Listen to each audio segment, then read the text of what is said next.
I'm Steve Dahl, and on the line with us today we have a very special guest to help all of us as parents see our role a little bit differently. We're talking with the keynote speaker of this year's It Takes a Village conference, brought to you by Redirecting Children's Behavior of San Diego and the International Network for Children and Families. This powerful event is taking place in San Diego September 20th at the Kroc Institute for Peace and Justice on the campus of USD, and you can reserve your seat at indigovillage.com. So let's meet our keynote speaker. Please welcome to the show Mr. Max Simon. Max, how are you today? Hi there. Thanks so much. I'm doing great. Excellent. Hey, why don't you just give us a quick overview of your background? I think as it pertains to this conference, probably the best way to start is talking about my parents. I was really fortunate to be born into an interesting family. My dad is Dr. David Simon, who's a trained neurologist by background, but his college degree was in anthropology and did a thesis on shamanism. And so even though he was trained as a kind of Western medical doctor, he always had a pretty intense desire to explore Eastern philosophy and spirituality, and he was heavily ingrained into some of the movements, the meditation movements in the 60s and 70s, and then actually ended up becoming Deepak Chopra's partner, and he was the co-founder of the Chopra Center. So that's my father, and then my mother is also a renowned meditation teacher, a Vedic astrologer, a jeweler, an Ayurvedic master, and she meditates for about 5 to 6 hours every single day. Wow. So that made for an interesting upbringing. I'm sure. My parents were doing meditation and yoga and Ayurveda and all these things that have become trendy way before they became trendy. So they were a little weird growing up, at least to me and all my friends.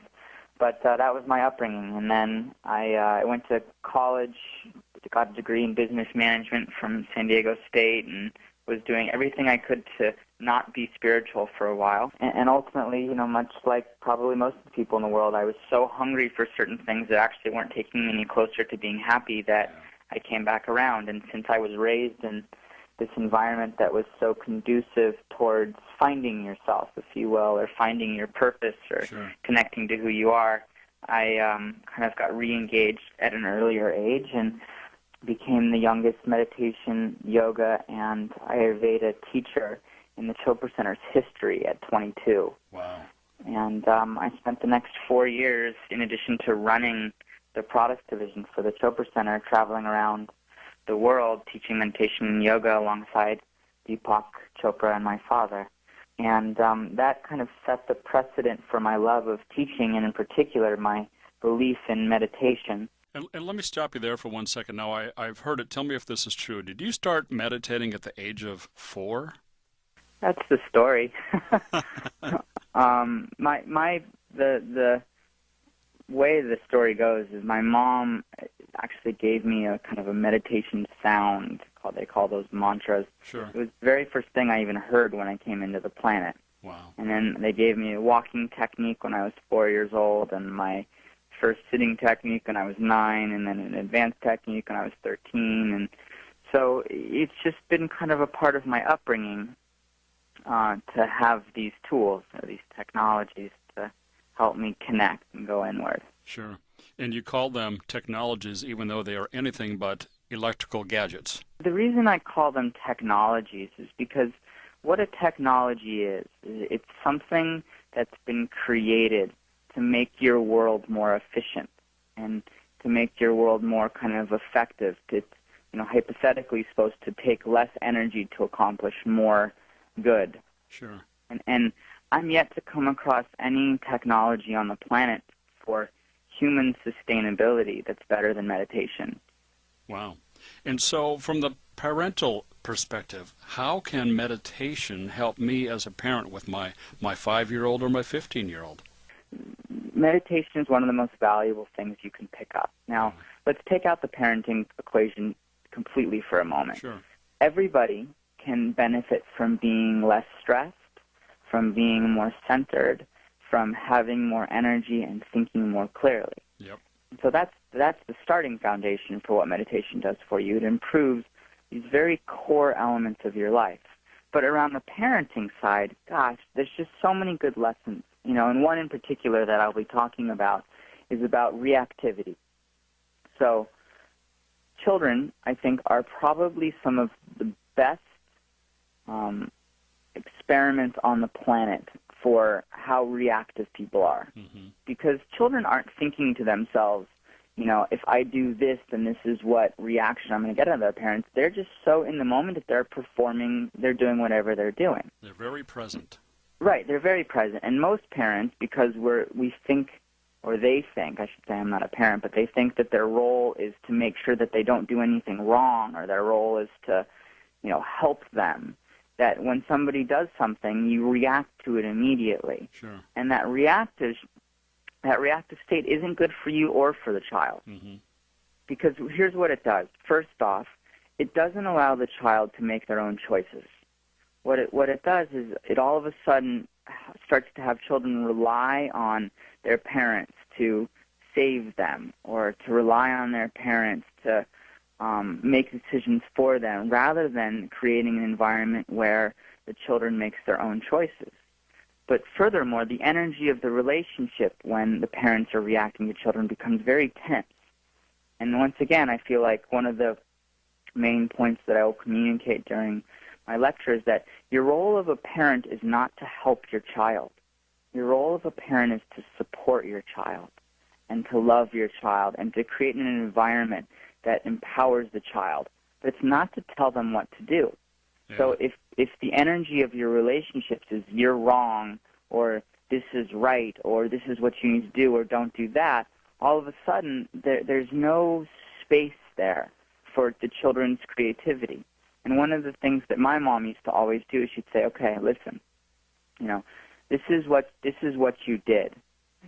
And here's what I know from my life experience, that if you do this, these are the possible outcomes that'll take place. And she'd say this to me, I'd be like 5 years old. Yeah. These are the outcomes that'll take place. Now, I'm not going to stop you from doing these. I just want you to be aware of that this is what's going to happen. Right. And so you can make the choice. And did that mean that I would always choose, what was the best for me or for her, even after she told me? Right. Absolutely not. But then it's not my mom guiding my decisions. It's her empowering me to make those life choices. And even though that might seem far-fetched at a young age to do, it's what allowed me to come around much faster to the place where when I understood what she was doing, not only do I appreciate it, but I realized how influential it was at shaping me as a leader and as somebody that was in control of my own destiny. As parents, people tend to believe that their children are their, little replicas. They're little representations of who they are. And so they need to ensure, because of their own insecurities, that their child reflects this, positive standing human being. But all that does is create a tremendous amount of pressure, and their children are not you. No matter how hard you try, your child is not going to be you. That's right. So give it up. Hey, I've tried. It doesn't work. Right. And it creates so much tension and unnecessary pressure that it strains the relationship. And really, if you get to the root of everything that anybody truly wants in a relationship, it is just to be loved. And so we mask this love with, well, I'm trying to protect you, or I'm trying to make the best decision for you. But that's just coming from our single-pointed perspective of what we think is best, which ultimately has usually been passed down from what our parents thought was best. Right. So it's, time to break free from these patterns. And I have to say, I'm pretty clear that I'm going to shake people's perception of parenting up a little bit at this thing. Good. But if they're willing to step back and look at it, I think they'll find a lot of value from some of these kind of seemingly extreme yet totally comforting ideologies. Yeah. Again, thank you, Max, for sharing your time with us. We'll be seeing you at the Kroc Institute for Peace and Justice on the campus of USD. And if anybody needs to sign up, please just go to indigovillage.com, or you can even do it at Max's website, getselfcentered.com. And you know what? I was at the Kroc Institute for Peace and Justice the other day. It is a beautiful facility, but it does have limited seating. So if you want to see Max, please register early. And let me also point out there are some amazing workshops taking place right after Max's presentation on Saturday, September 20th. For example, we've got couples communication, a new teen approach, parent as coach, homeopathy and Bach, turning the terrible twos into the terrific twos, redirecting for a cooperative classroom. That's a workshop for parents and educators. How much is enough? The challenge of overindulgence. Welcome to the wonderful world of sports. Bullies and victims for parents and educators. And of course, power struggles at home and in the classroom, and that'll be in both English and Spanish. Of course, some of these are subject to change. You know, things happen with speakers and timing and everything, so we'll have to work with a little flexibility. And Max, thank you so much for your time, and I hope you have a prosperous and peaceful day. Great. Thanks for having me, Steve. Look forward to seeing everybody in a couple weeks. Be there Saturday, September 20th, 2008. It's from 9 a.m. to 5 p.m. You can register at indigovillage.com. I'm Steve Dahl. Thanks for listening. Have a great day.